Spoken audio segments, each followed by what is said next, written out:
Hello, Ontario had an election. We have 2025, year 2025, and Ontario had an election. Why did they have an election? Well, we're going to talk about that next. Stay tuned. Hello, everyone, and thanks for tuning in to PWD Allies podcast. My name is Brent Frain. I'm the host. Oh, what a night it was on February 27th, 2025. Ah, man, it wasn't even a nail biter, really. Election in Ontario, Canada. Doug Ford got in three times in a row. Majority government. I mean, really, does that really need to happen? I mean, snap election. I mean, there was no need for another election, I don't think. I guess he got it a little cakewalk. He just walked right in and saying, "Hey, look what I did. I mean, did you miss me?" Today I have Dan Trays joining me from Ontario, Toronto, Ontario. Hello, On Dan. the phone line, on the On phone the line. phone line, Dan. Yeah. How are you doing? Hey, what's up, guys? How you guys doing? Oh, just the aftermath. Not too bad. The election, I guess, wasn't exactly, I think, what people expected. I mean, maybe they were expecting it, but they weren't expecting it. Maybe we'll dive into that today and talk Wait, about. we had an election? We yeah. Apparently there was. Yeah, I mean, surprise, surprise. I mean, was there really needed to be an election? I mean, I think it was just because of the tariffs, really. But maybe it was underlying issue reason why. Yeah. Oh man, you know what? Like to make the long story short here, I'm kind of sick and tired of it. Everybody bitching, whining, and complaining about Doug Ford this, Doug Ford that, and then they go vote the fucker in three times. And not only that, but he's been voted in as a city councilor before that too, right? Yeah. Uh, to each their own. If that's what they want, and this, that, and the other, that's fine. But that's not what we're hearing in the public. So yeah, I'm ready to dive into this. Yeah, yeah, Yeah. exactly. What does it mean for persons with disabilities in Ontario with Doug Ford getting majority government again three times in a row? What's your take on that, Dan? You know what it means straight up? It means we're fucked. And part of my language, I'm going to give everybody a trigger warning today, right? But Hmm. it means we're absolutely screwed. You know what? This guy has proven over the past two terms, and now he's got his third mandate. I don't know how the fuck he got that, but like he's proven he doesn't care about the PWD. He doesn't care about the homeless. He wants to fine people in encampments $10,000 that they don't have. You know what I mean? Hmm. Healthcare is going to shit, and healthcare is a big part of PWD's lives as well as those that are homeless. So, how this guy got elected again, and don't get me wrong, because you guys have been listening to me for years, right? I could sit down and have a beer with this guy. I can talk to him like a normal human being because I have that previous relationship with him. Hmm. But what they are doing as a government, it's beyond baffling. Like even somebody like myself that only has a grade 8 education, I cannot figure out for the life of me why he would want to keep people down when they can be productive members of society. Hmm. Yeah. Hmm. Some people would say, I mean, are you four? I mean, yeah, I mean, a 4-year-old would understand that, electing a person three times in a row when they can't even take care of their citizens properly in the province, like there's a problem there. Because I mean, there's so many people on OW in Ontario right now that are pending to get onto disability. Onto ODSP, because the caseloads, I mean, I think so backlogged. And meanwhile, Doug Ford came out before the election and saying, "Oh well, those people are just watching Flintstones." I thought, "Are you kidding me? Like, why would you say something like that, dude?" You know Yeah. what? I watched the Flintstones when I was 8 years old, coming Yeah, home for lunch. You know what I mean? yeah. And the one thing that a lot of people don't realize either, and I haven't really put it out there a lot, but I'm sure people on ODSP and OW will understand. As of what is it, tomorrow or the next day, March 1st.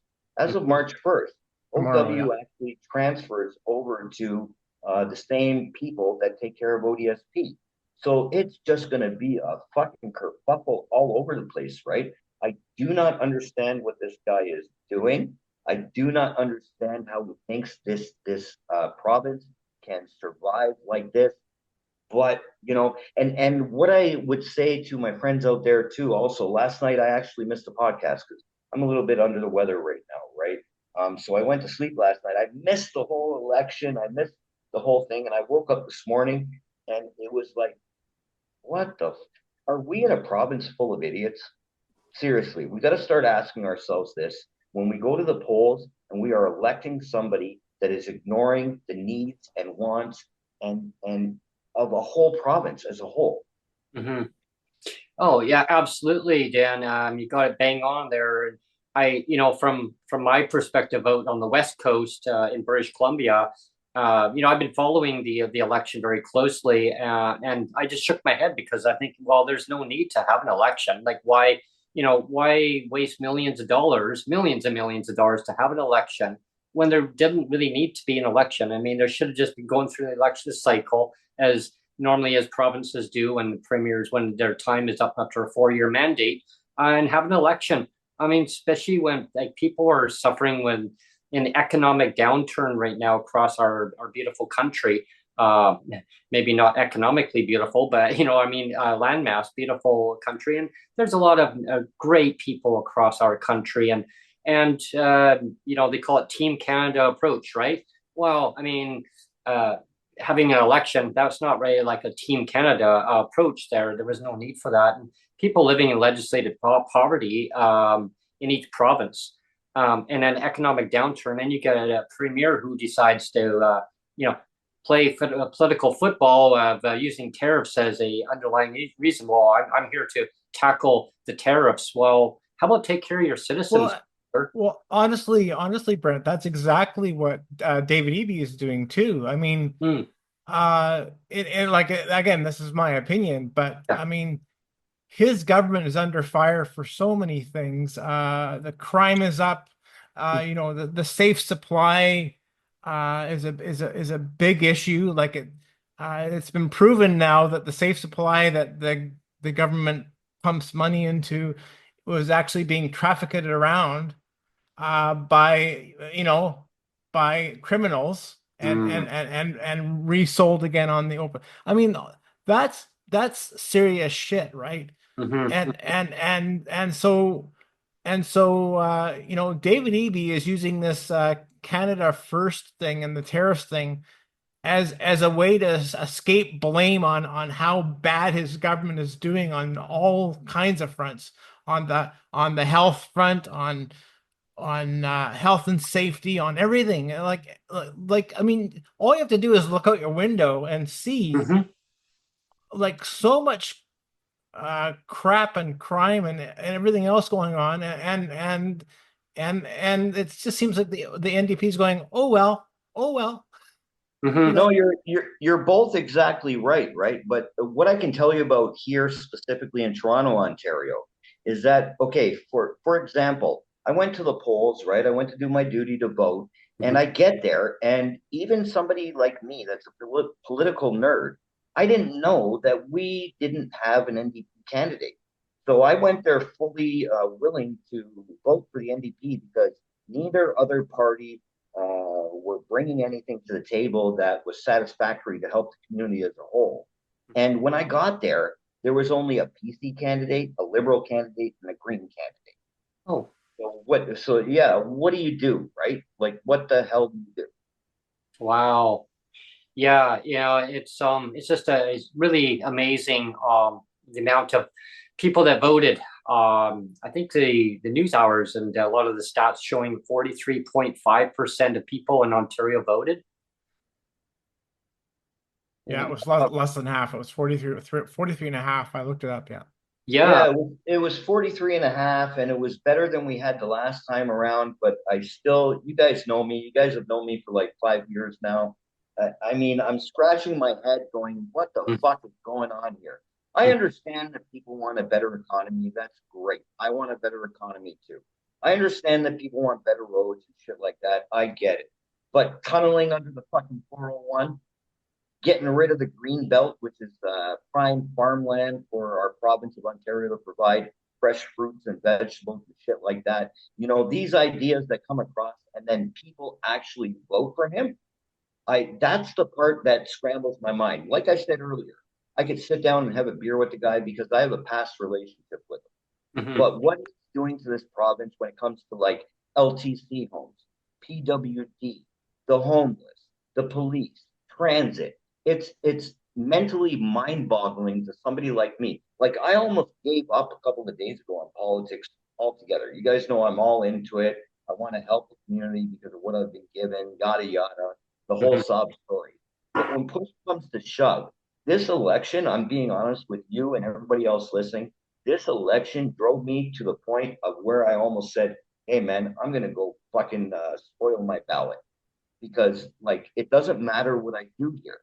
This guy is gonna get elected, and he did, and this guy is gonna run bullshit on this whole province for the next 4 years. Mhm. Him, Danielle Smith, Kevin O'Leary, all these fucking losers that are trying to push upon the Americans, because I have participated in some American podcasts too.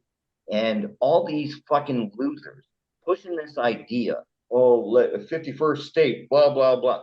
That's not helping us in any way, shape, or form. And that's what we have to look forward to for the next 4 years with Doug Ford. And that's what we're going to have to look forward to for the 4 years or plus with Pierre Poilievre. Mhm. I'm glad you mentioned Daniel Smith, the premier for Alberta. I just came across an article last night. Actually, I was kind of scrolling social media, and it was brought to my attention of major cuts that are be done to ACE program in Alberta for people with disabilities. Yeah, like when I say cuts, I mean the base amount's not going to be cut. It just means cuts for going forward of giving a rate increase. So they're projecting it all the way until 2028, 2027, 2028 fiscal year based on their budgets. Why? Because they're waiting on the CDB to, and they're hoping that $200 up to maximum $200 per eligible recipient to get the CDB from the Canada Disability Benefit that's slated to be out and running out the door by July of 2025, but only to the recipients who have a DTC. Now, if they don't have that DTC, according to the article, is that the province says, well, yeah, if you don't have it, well, you're not going to get that, but you're not going to get no increase in your PWD income in Alberta. And I think that's what a lot of the provinces are going to have that same issue happening. So a lot of people are going to be left behind, and because there's some barriers in place. And the federal government, Dan, they were told not to do this way, and they went ahead anyway. Even though it's like telling a child, okay, you can go and sample some stuff at the little convenience store. Okay, we got some samples out here. Okay, only grab one item. But they go ahead and grab a whole bunch of items. No, no, no, no, you can't do that, right? So it's like being told not to do it. They went ahead anyway and put this regulation in place. They can still change it. There's still time to get rid of that and actually do the right thing. But I mean, I guess my point is that there's going to be a lot of people suffering across the country who are recipients of PWD and the assistance in their province. And I really worry for the recipients in Ontario, Dan, OW and ODSP, especially like OW, $733. I mean, come on, Doug, really? Like 7 years, no increase? And ODSP, 1368 only tied to inflation. Well, as we all know, inflation has gone through the roof, cost of living is through the roof. I mean, that's terrible. The rate should be automatically increased up to no less than poverty level and tied to inflation. BC can do the same thing. However, they don't even have the rates tied to inflation. Well, I wanted to get your feedback, Dan, because like here in BC, the government has promised that they won't claw back the CDB when it gets released, that they won't do it. But I don't believe that the Ontario government has committed to doing that, right? Well, the only thing I can say about that is, listen, it's no secret that there's certain people I get along with and certain people I don't. But I think one thing we can all agree on is that a UBI and a CDB would be 100% needed here in Canada. I told you guys from the beginning, way back, I think it was like in 2020 or 2021, whenever you had the Twitter space there, I told you way back, CDB is going to be an election issue. And that's firmly where I stand now. I don't think anybody is going to see it in July, to be honest with you. Yeah. And added to the fact of what you mentioned, Brent, certain individuals are going to be the ones that get it. It needs to be something that happens across the board. Listen, the fact of the matter is, here in Ontario, I told you guys 1,000 times before, and I'll say it one more time for the people that are new listeners. When I was homeless, it was caused by obviously things that I was going through in my life, but also the programs that were in place at the time by the PC provincial government at the time in 1997 were done by a guy named Mike Harris. Oh, He yeah. cut everything in half. So they're still playing catch up from 1995. I was making, taking in whatever term you want to use. I was taking in $1,200 in 1995 on OW. Right now, I get my rent paid because of the certain work that I do in the community. As well, I get a surplus on top of that of $310 a month. That's it. That's it. What the fuck is that going to do when rent outside of RGI units Exactly. is like $2,700 a month? Well, I was going to mention that too, Dan, is that you do have an RGI unit, and that's great. But I mean, I think across Canada, and I mean, well, Brent and I just know here in BC. So, but like here in BC, RGI units are like they're like gold. Like you don't they're not readily available for people with disabilities. It's like maybe 10 to 12% of people with disabilities actually have access to RGI units. So you're talking like 85 to 90% of all people with disabilities in the province of BC are actually paying market rents. Like Brent is paying market rent. I am paying a full I'm paying my full what do I call it, mortgage on my my PWD assistance. And like again, so we're talking 85 to 90% are dealing with market level rents, market level expenditures on housing on way less than poverty level, way less than poverty level supports. Yeah, and And and basically the people that would need to have RGI, there's so many loopholes that they got to go through, and the red tape, bureaucratic, bullshit, right? To go through to basically even try to get into RGI housing, and you have to basically have it available where you need it and when it's needed. Long waiting list, like 20-year waiting list to get into that kind of housing right now, and you have to make sure that it's accessible too, based on the person's needs. yeah, 100%, Brent. Sorry to interrupt you Yeah, there. I got a little bit of a delay, so my bad. yeah, no But worries. like I've told some of you before, like it took me 12 years, right? And you guys hit the nail on the head. It's absolute gold. And when I say it's absolute gold, I'm not taking advantage of it or anything. No, no. It's the fact that if I didn't have it, I would probably be dead. I'm being serious with you. I would probably be dead. And this is why I do the work that I do in the community. And I've been afforded the opportunities to have it. The only suggestion I give to people that are in that situation, because I know you guys mention it a lot on your podcast there. Another problem with it is that if you're gonna, bottom line is you're gonna wait too long, and for some people it's gonna be a matter of life or death, right? Yep. If I could give it up to help somebody else, I would. But the fact of the matter is, there's so many of us here that need it. And what you guys mentioned, what I was going to say earlier, what you mentioned on your podcast all the time, is something that's very important. I cannot leave the province of Ontario if I want to keep my RGI unit, meaning I can't move to Alberta or BC and still keep my RGI status. It's an Yep. RGI status that's something that's a program for the province of Ontario only.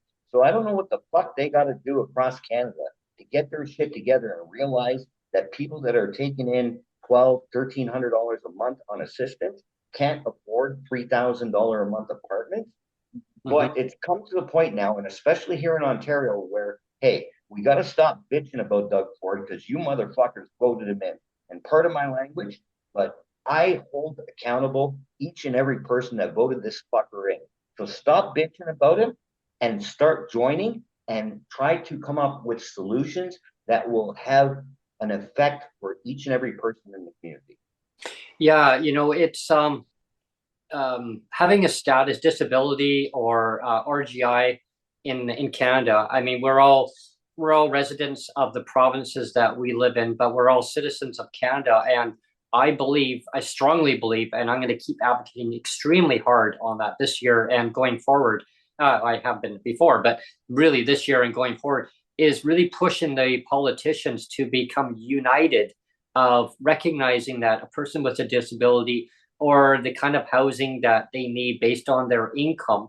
I mean, it should be based on, like, or any citizen really, but I mean, if you're on low income, I mean, it should be, or just as who they are. I mean, it should be transferable across every province, wherever you are, to have that unified across that. Your PWD in BC, you should be able to go to Alberta, Saskatchewan, Manitoba, Ontario, et cetera, all the maritime provinces. Doesn't matter where you are, you should be able to just take that and be where you want to go and automatically get into the housing that best suits the person's needs.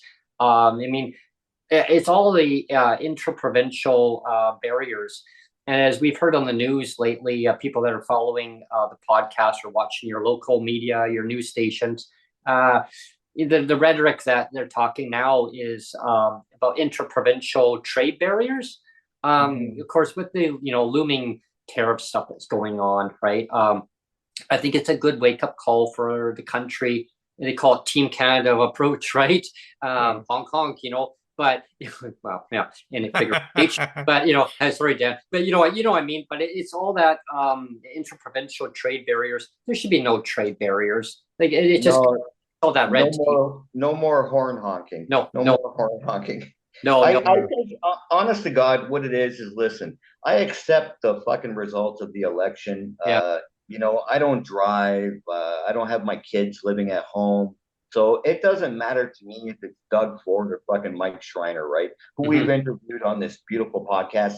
And he did win his seat last night. So that's great. That's great. Yeah. Absolutely. I think there was 2 Greens that won. I'm guessing the other one is Ashland Clancy. But, other than that, people just got to come to the realization of the fact that they bitch, whine, and complain about this fucking clown for the past like 10, 15 years. And then they went out and voted him in. So suck it up, Buttercup. Do what you got to do. And, I think it's really, and I'm not just blowing smoke up people's asses because I'm here or because yourselves or the True North Eager Beaver podcast is a great pod. I think people just got to start paying attention, whether it be online or to groups that they're in their personal lives, and just start making connections from there. We had a lot of people, and I won't mention names, but we had a lot of people during this election that started groups. They wanted to get pods of people together to vote in a block and all this shit. And that's great. I feel for all that. But where did it get us, right? Yeah, so I kind of knew it wasn't going to work. Yeah. Yeah, exactly. So just going forward, the best advice I can give to people from a dumb schmuck like myself is to just pay attention, listen yourself. And if you want to get involved, but you don't have money or you're disabled and you can't make it out to things, every little bit helps, whether it's a tweet, whether it's an email to your local counselor or representative. Just get out and do it. Enough of the fucking bullshit. Like all this whining and complaining I've heard the past couple hours online, right? It's like, why fucking bother? Like, pardon my French. Yeah, and the episode before this one that we're on right now, Dan, Brent and I did a kind of a fun podcast. It was called the Bad Idea Hat, and oh yeah, it was great. And the reason, so I encourage everybody to go back and watch that one, because why we did that one is we talked about how politicians across Canada. I mean, we did focus primarily on BC, and we're not going to lie, because that's what you and Brent and I are familiar with. But we did basically recreations of here in BC of the things that go on behind closed doors with politicians, and we included Doug Ford, and we included Prime Minister Trudeau as well. Yeah. and and the reason we did it is just to show how kind of all these bad ideas happen behind closed doors, all the kind of crazy, stupid shit that goes on. And I mean, and we based it on real information that we know, Mhm. and It was we factual, but it was still funny at the same yeah, time. and we were talking earlier about, how all these bad decisions are actually costing people's lives. Yeah. I mean, Well, there's so much bad policy in BC that Mhm. did exactly that, where people died Yeah. because of really bad policy. well, I'm probably going to lose a couple of friends for saying this, but you guys know me. I don't give a flying fuck. But I've met both of them, right? Like I said, I first Mhm. walked into Deco Labels and Tags in 1999, man. It's Yeah. 26 fucking years ago. And I also met Justin Trudeau at World Pride in 2014 here in Toronto. Both great guys that I could have a conversation and even a beer with. But when it comes to policy and what they've done, whether it be for the province or in Justin Trudeau's case, the country, like what the fuck, man? Mhm. The problem is that I told you guys also from the beginning that media controls election. And there's so many oligarchs and millionaires and billionaires that Yeah. are in the media spheres. And unfortunately, unless the public listen to shows like this, the True North Beaver podcast, or anything else floating around, people aren't going to know the actual truth about what's going on. This is Oh yeah. why I do it. It's exactly why I do what I do. I'm not trying to cause shit for Doug Ford or fucking anybody else, right? You Mhm. think I give a crap if Mark Carney or anybody else is the next PM of Canada? I don't give a shit. I want to see people being helped. And unfortunately, for the last couple of decades, that just hasn't happened. Yeah, Hmm. yeah. I think you took the words away from Brent there, Yeah. Dan. Oh, I thought he was frozen. I was staring at Oh his no, pillow. no, no. It was I was echoing exactly everything that you're mentioning. Like I was thinking exactly when you were talking about that. I'm thinking, wow, like it doesn't matter who gets in. It's about the policies on what the premier or prime minister or whoever is across the country on what the rhetoric that they want to put out there. It's like taking care of the citizens in your province or across the country. It doesn't matter who gets in, everybody. Right? It's holding them accountable. If they want to run for office, they have to be held accountable. And but if they're not being held accountable, well then yeah, we're going to get the status quo. We're going to keep getting the same thing. Yeah, I mean, I'm glad you. What one thing that I forgot to include in our little skits that we did on the bad idea hat, Mm, our recreation. I wanted to include, and I forgot. I don't know why, but one of the things I wanted to include was talking about mandate letters. yes, yes. Ministry of mandate letters. I was gonna say, things like the Ministry of Social Development. You know, uh, are you aware of mandate letters? Do you know what mandate letters are, of how the mandate letters spell out the responsibility Yeah. of the government to look after the most vulnerable? I wanted to actually add a little bit of that in there. I forgot, Yes, but yes. but I mean Mandate letters, yes, the mandate letters, yeah. they basically just a bunch of gibberish stuff there, Neil.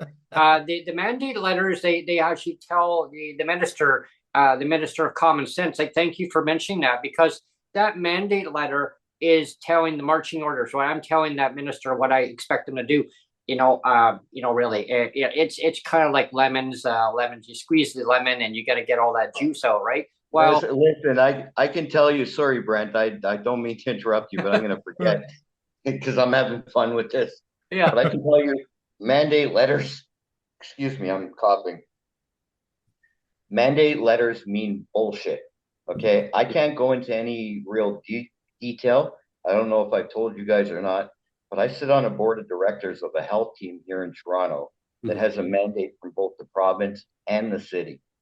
And the letters that come through that we have to make decisions on are totally different than the outcome of what happened.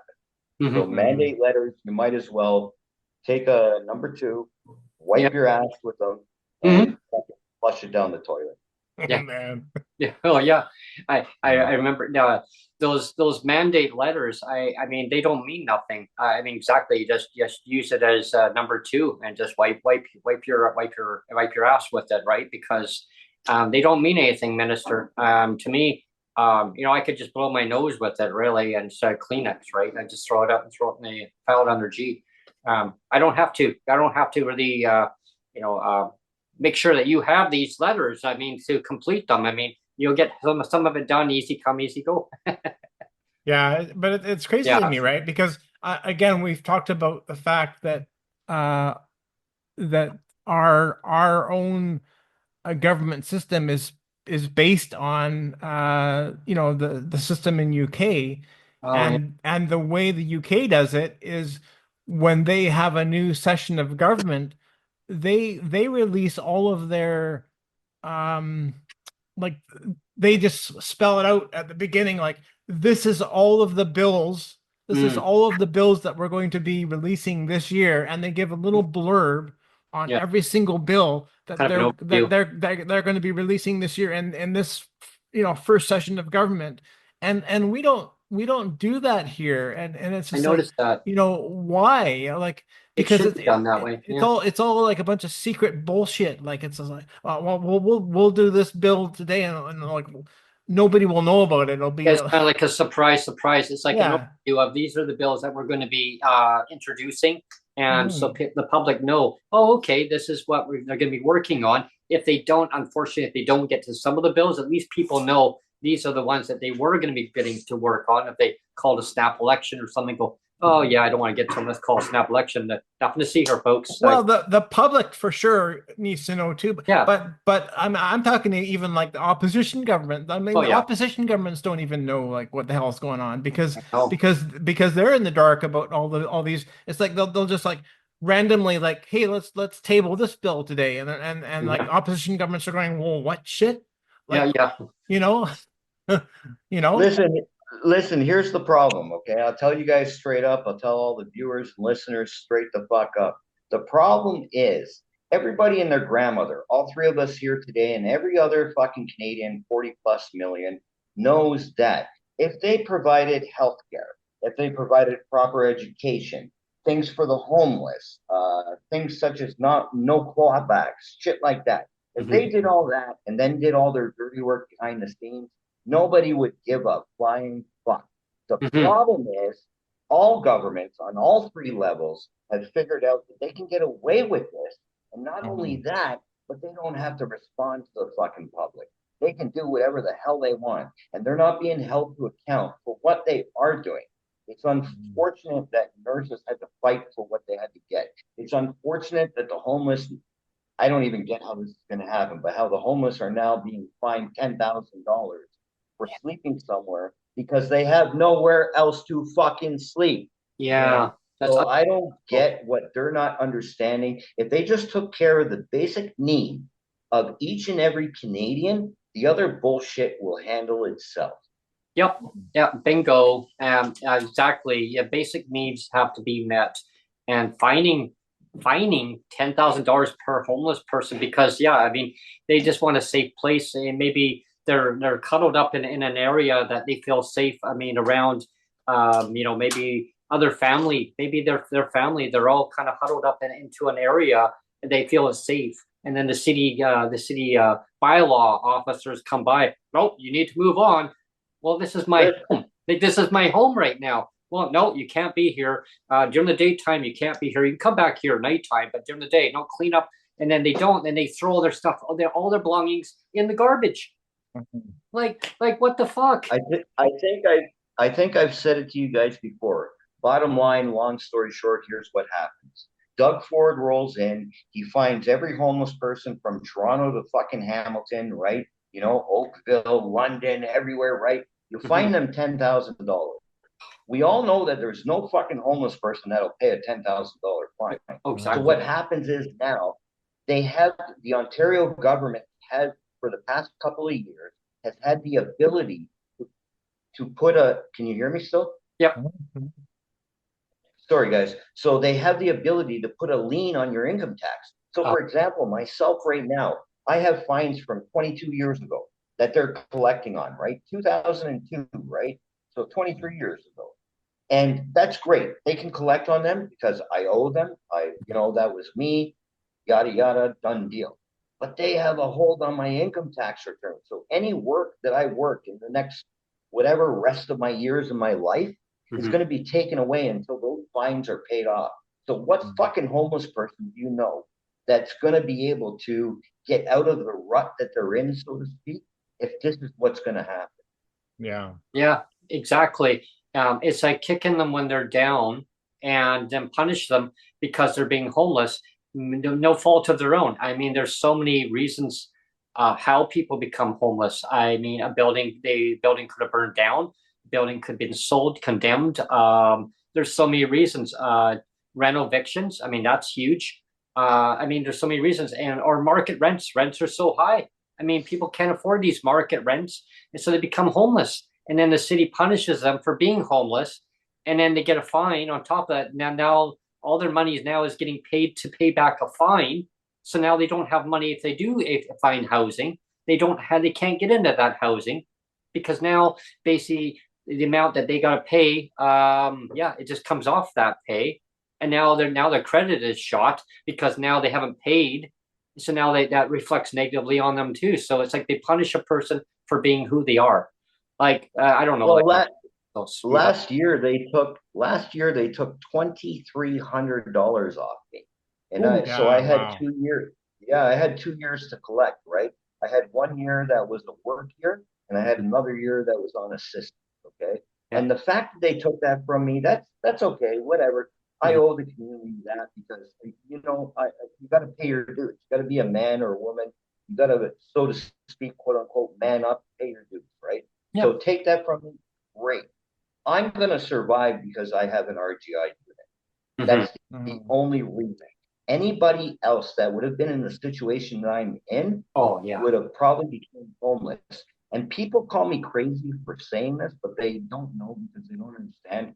I'm glad that I went through homelessness at the young age that I did. Because Hmm. if I was going through it now with the disabilities that I have right now, Yeah. I'm almost 50, I would have probably jumped off my balcony a long time ago. Mhm. So that's why I come out here and share these ideas and these thoughts with everybody because we all have a different situation. And the fact that you guys bring up those that don't have the opportunity for RGIs, Mhm. that's a big thing to me. So Yeah, it's I'm huge. happy It's that you do huge. that. It Yeah. is. It is really huge. I think that the general public who don't have the lived experience, and I mean, no fault of them, no fault of their own. I mean, but I always say on the podcast, I mean, it will happen at some point of time in your life. You will become disabled. You will have major financial setbacks, one way or another, unless you're, privileged, like you're taken care of, well taken care of. However, even if you're well taken care of financially, you're still going to get a disability or multiple disabilities. So you're going to feel that impact in your life. And if Well, for some reason that you lose all that income, now it's a spiraling effect. And I'm finding like some of my neighbors, Dan and Neil, like there was one of my neighbors used to work as an MP many decades ago, and reminds me of the awesome stuff that we're doing on the podcast and holding the elected officials accountable. He said nobody in the country should be living in legislative poverty. He said it's all political. And so I want the viewers and the politicians to understand this. It's all political. And this is coming from a former MP who yeah. told me this. So, like, really, like, can we need to change the channel? We need to now do better. We need to do better for our citizens. Okay. Yeah. It's 100% political. Sorry to Yeah, interrupt it there, is. but like just as an example, last Saturday I got a knock on my door, right? Mhm. Just smoked a joint. I'm feeling good, right? And I get a knock on my door. Dan, can you come downstairs? Yeah, no problem. I go downstairs. Here's one of our deputy mayors of Toronto and our city councilor here in Ward 8, Eglinton Lawrence. And he's got shovels. And long story short of it is that the city, when they came around to do the snow shoveling and the removal off the roads and shit, they didn't clear our walkway. So I went down there and I started grabbing the shovel, started shoveling out. Of course, the next day the city came by and cleared the whole walkway, but that's another story for another day. The point of this story is that here was our deputy mayor, one of four deputy mayors, Wow. at our front door, willing to shovel. I Wow. failed to mention that the fucker is 80 years old. Okay. Wow. Yeah, you have a video that you posted on is it on Twitter you posted it or Oh, it's on Twitter, Facebook. I don't remember yeah. where it is. Yeah, I'd rather have, I watched it. It's Oh, great. it's Yeah. amazing. Yeah. yeah, no, and that's my point. Like before that, I thought the guy was a dick, right? So as I'm talking to him and everything, I'm going, listen, sir, with all due respect, why is an 80-year-old deputy mayor of a big city, the biggest city in Canada, Mhm. shoveling our fucking walkway? Yeah. Why isn't the city service doing this? Why is this such a holdup? And then he explained to me all the ins and outs and everything. But the fact of the matter is that unless we work together, unless we cohabitate in the sense of getting the message out there on both sides of the fence, whether you're somebody that's able to afford your mortgage and rent, or whether you're somebody that's down on their luck or looking for a hand up, we got to get this together. Until that thing happens, we're going to be living in fucking bullshit. Mm-hmm. Yeah, absolutely. And it doesn't have to be that way in society. Like taking care of one another, and holding the politicians to account. I mean, if they're going to say something and promise something, they need to fulfill their promise. It's like that CDB bullshit. Like, I mean, really, like they're just dragging that out. I remember Joseph said from day one, he told me, "I told you, them day one, man, they're going to use this as a carrot trick for election Yeah. stuff, and they're going to keep delaying it. Yeah. Joseph, you're bang on, man. You called That's it. that's exactly what it is. They waved that carrot in front of our face, but they've been doing it for fucking 3 decades. And Yeah. for the life of me, I Yeah. can't. Like, I've met Joseph. You guys know that. Yeah. We've we know different people and shit like that. Yeah. I can't understand for the life of me how everybody knows this, but then they voted that prick in last night. Like Yeah. it Yeah. just doesn't make any sense whatsoever. No. Well, one of the things I wanted to say, and again, it's one of my Captain Obvious things, is I think they're like you said, Dan, and I always say too, it's 30 years of intentional legislated poverty, right? It's or yeah, it's Yeah. intentional government imposed legislated poverty for 30 years. And and for some reason, like all of these lined up politicians have it in their minds that, the poverty only affects, the individuals that we're targeting. It's only affecting the individuals. And so that, I mean, that would be bad enough. If that were true, that would be bad enough, right? But the fact of the matter is that poverty doesn't only target the like the individuals that they're targeting with this legislative poverty. Mhm. It's actually impacting all of our society. Yeah. So, oh, Like, fact. I mean, I've given lots of examples, but let's mention a couple again. I mean, there's lots of news stories where, I mean, I remember there was like one news story where an ambulance had to be called 4 or 5 times. It was 4 or 5 times to one overdose, and Mm, they brought the guy back to life 4 or 5 times. The same guy. wow. So you're bringing back the same ambulance. Yeah. I don't know if they brought him to the hospital and then released him or whatever. I don't know, but they brought the same guys out 4 or 5 times on the same overdose. Mhm. And then you have, like we talked before, we have you have coffee shops closing, you have London Drugs closing, like big 7-Eleven's closing. 7-Eleven's closing. They're all closing because of all this crime, Yeah.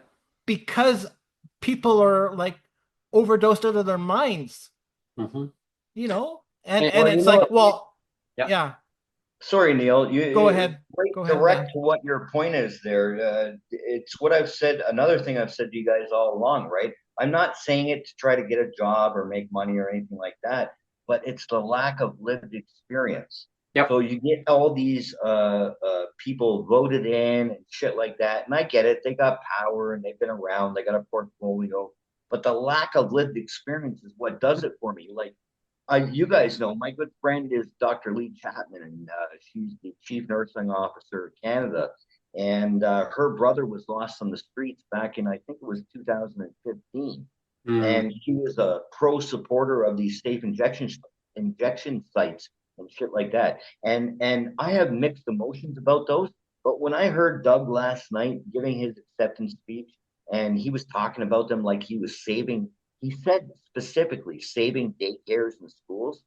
Like, what the fuck? These Yeah. people don't have the right to exist in public. Like, there is far more alcoholics and drug addicts in regular everyday homes than there are in any safe injection sites or recovery centers or anything else.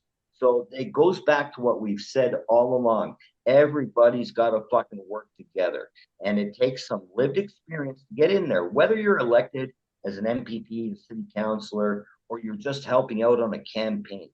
We got to have the lived experience in there. It was an indigenous man that once told me, I said to him, what do we, his name was Dan too, actually. And I said, Dan, what do we need to help you out? And he said, we need the lived experience of the indigenous people at the table. And I wholeheartedly believe that across the board. Mm-hmm, mm-hmm. Oh yeah, exactly. And everything's it's all based on lived experience scenarios in life. A lot of people are going to have different obstacles in their life that they're going to have to go through based on their own individual situation of lived experience. Like I can tell you here, lived experience like hell going through our neighbors who live upstairs, our corporate management. If you don't like it where you live, move to another unit, pay more money. No, like so we have to kind of adapt to the situation now based on lived experience now in the now situation, getting white noise, like a white noise machine to try to buffer the sound so that it doesn't affect us, to certain degrees. Like the unknown going forward, is there going to be something in the BC budget? Like we're in BC. I don't think so. I think it'd be zero. I think it'd be $0. Yeah, we'll find out pretty soon. It's like 4 days from now. Yeah, Dan, they have 47 MLAs for the governing party who got reelected, slim majority government, but they all got $60,000 pay bump on top of their base salary of $119,000 each of them. 60,000, I mean 60, and 18,000 for all the other ministerial staff underneath them. And then they say, well, we don't have any money. Well, hello. Yeah, like that's just for one party. I've never in my life, Yeah, well, 30 years. and Premier AB deliberately invented jobs. He basically invented jobs Yeah. for certain people so that everybody would get the pay bump, right? There's not one person that was left out of the pay bump, right? Everybody got one so he invented jobs for people just so that they could arbitrarily inflate everybody's take home pay. Yeah. Yeah. Hey, Brent, is As an Sonia there? MLA. Yeah, go ahead, Dan. Is Sonia there? Yeah, she's close by. Okay, so you guys remember the building, that Ontario legislature that we all stood in front of, right? Yeah. Each one of those mofos get $2,300 a month for their rent. Whoa. Wow. While people on ODSP and OW and what have you, whatever, get less than $1,000. Are you fucking kidding me? That's like ours here. Yeah. Exactly. And I'm not saying they don't deserve it. Like, don't get me wrong. If somebody is elected and they got to relocate and get a bursary for the rent or whatever, that's fine. I get it as long as they're doing their work.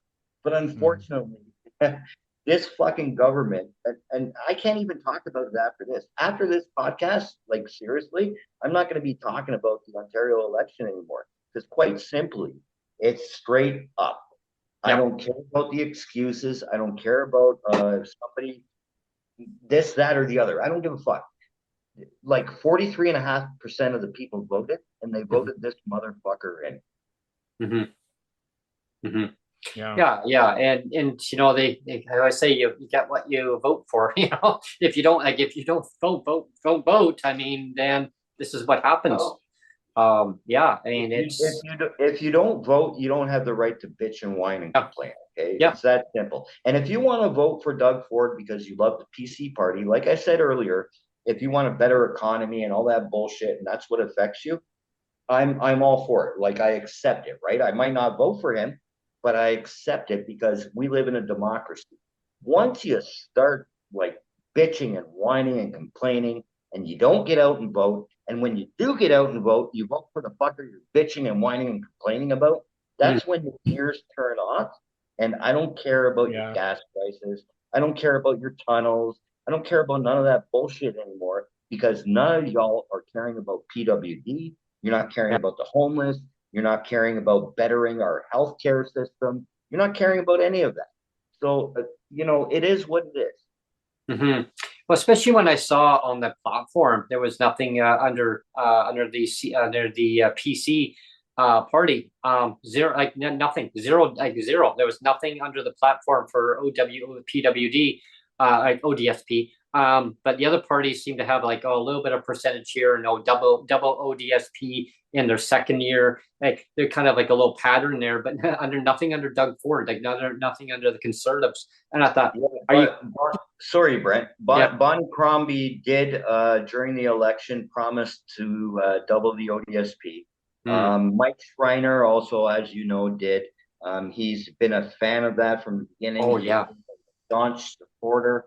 Him along with what's his name, Mike Maurice, and the rest of them up there. Um, but when push comes to shove, anybody that knows anything about political politics here in the province of Ontario Mhm. knew what was going to happen. Yep. This prediction was straightforward. Yep. Uh, the fact of the matter is the people of Ontario voted him in for another mandate. And whether you like him or not, you got to deal with it. So you got a choice to make. And it's like I've said from the beginning as well, you also have to decipher between where you want to be in life. Do you Yeah. want to join this guy and make him feel like he's doing everything right so we can have everything right?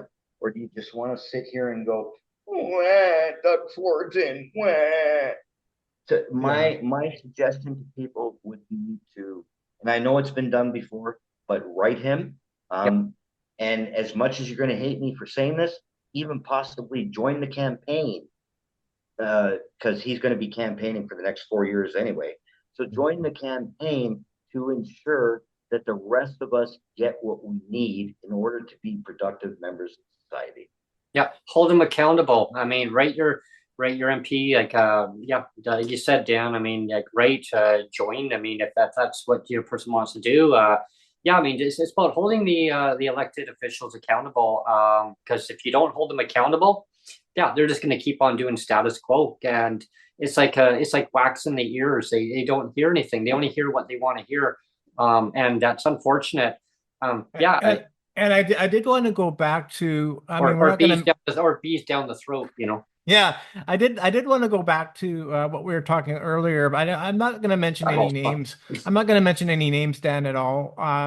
But there was quite an elaborate campaign on Twitter to unify all these, disabled voices. I mean, it didn't come from us; it came from somebody else.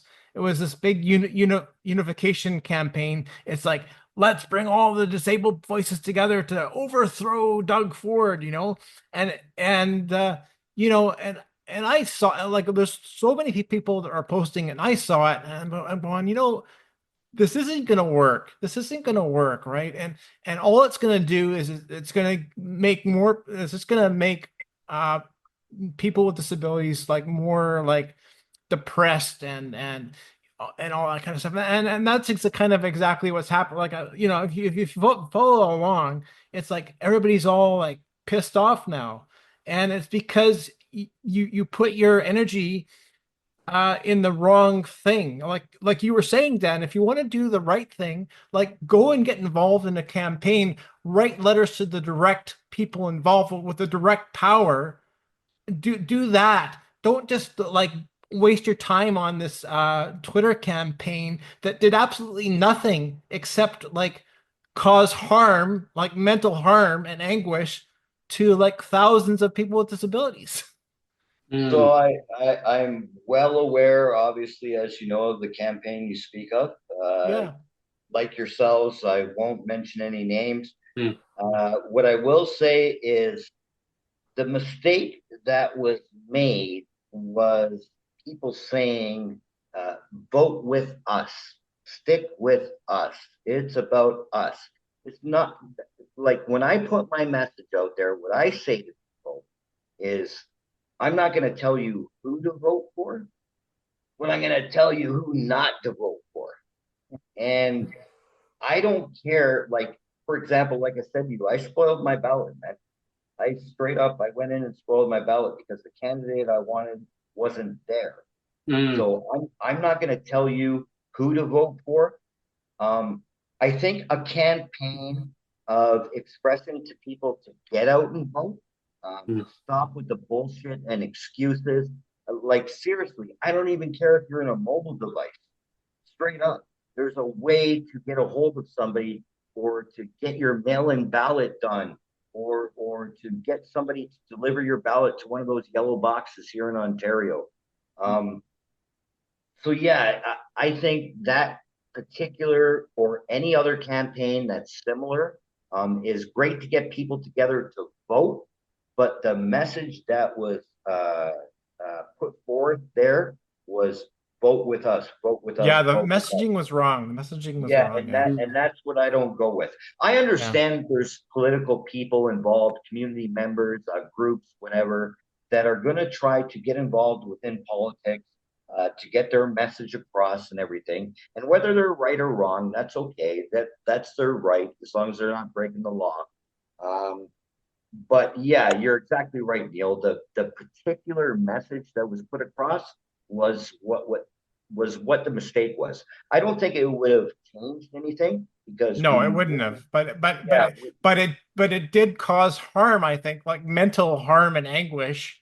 mm, It was is the end result because you're basically giving people false hope instead of empowering them and saying, go out and vote, like just go out and vote and write your letters to MPPs and all that kind of stuff. Like things of empowerment, like do to do that rather than like get your false hopes up on like join our campaign and vote this way. mm. It's not yeah it's no it's I 100% yeah. agree on all of that. Like Yeah, again, it's not. I'm not going to sit here and bash anybody that's not here to defend themselves, right? yeah, yeah. Yeah. But I 100% agree with you. You should if empower is the proper word, you should empower people to get the fuck up off your couch, off your ass, go vote. If you literally cannot physically get up and vote, then Mm, there's a bunch of options for you. mhm.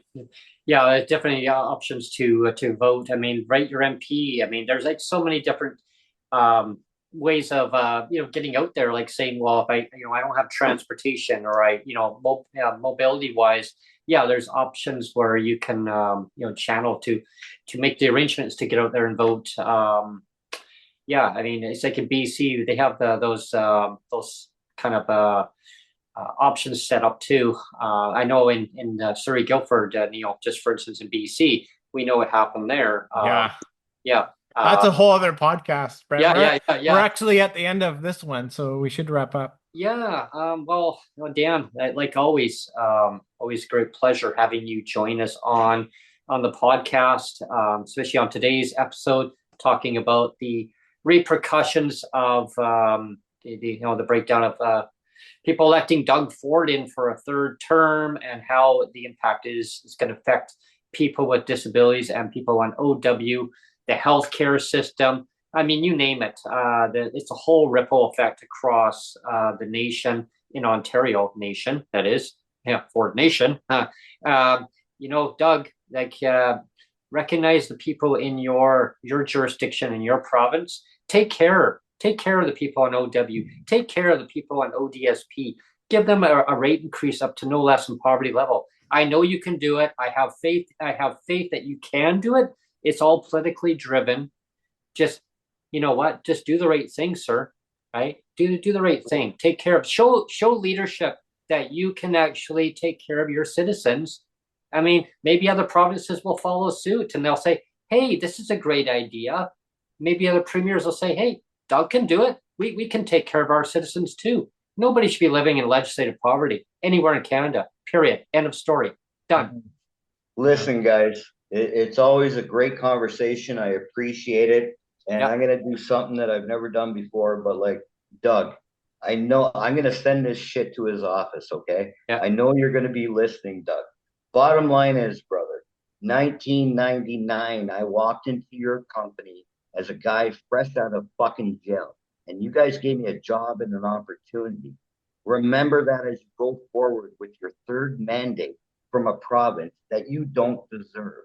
I really think you don't deserve it, Doug, but I'm telling you, I will be there to help you if you need help with the homeless, if you need help with the PWD. I will be there to help you, because bottom line is, the fucking line that started at the beginning of COVID, we're all in this together bullshit. We are all in this together. There is, I don't know how many fucking stupid idiots that went out and voted for you last night. Make it happen, bro. I'm here to help. Very well said, Dan. Very well said. You know, Doug, you know, it's all about lived experience, right? I mean, be in the shoes of that person. Just mentally put yourself into the shoes of that person, what they're going through in that moment of time. Just imagine yourself in that moment of time. What would you do in that moment of time? Say you lost your housing, Doug. Just say you had no financial privilege around you, and all of a sudden you lost your job. You lost your housing. What do you have? You're homeless. What would you do? Well, you know, I mean, that's what I guess I want to tell people in general when they're watching the podcast. Be in that moment of time, because it can happen. I know. I've been through. I've lived that lived experience myself. Sonia's been through it. Dan, I mean, I know you've been through it, and I mean, it was a wake up call. Like, wow, like I'm going, okay, I have no keys. First time in my life. Oh, I have no keys to a place. Oh boy, I have no address. Oh, this is not good. You know. You said be in the shoes, Yeah. Brent. But Yeah. how about be in the mouth? How about be in the mouth? Well, Doug actually almost did swallow that little sucker. He said that little sucker. He says, yeah. I mean, I remember David Eby getting stuck in the back of the neck too. That's right. Yeah. Yeah, Karma. Listen, guys, Karma. let's end it. Let's end it with Right this. there. On November 20th was Doug Ford. I think it was his 60th birthday or something. Oh. November 20th is his birthday. November 20th is the same day that a 4-month-old baby was shot down my fucking garbage chute by a person that needed help with mental health. Yeah. Oh. Wow. If you don't think that there is help that's needed in this province, Doug, you got another fucking thing coming. Thank Well, you. let's punch out with that. Yeah. Thank you for sharing that. And Doug, I hope that you're really paying attention to this. You have a chance to change your mandate going forward in your third elected majority term. Do better, please. I don't want to see people suffering in your province, and also any premier going across country. Also, since we're only on that topic before we end the podcast today, please take care of your citizens. You have the moral responsibility to take care of your citizens in your province.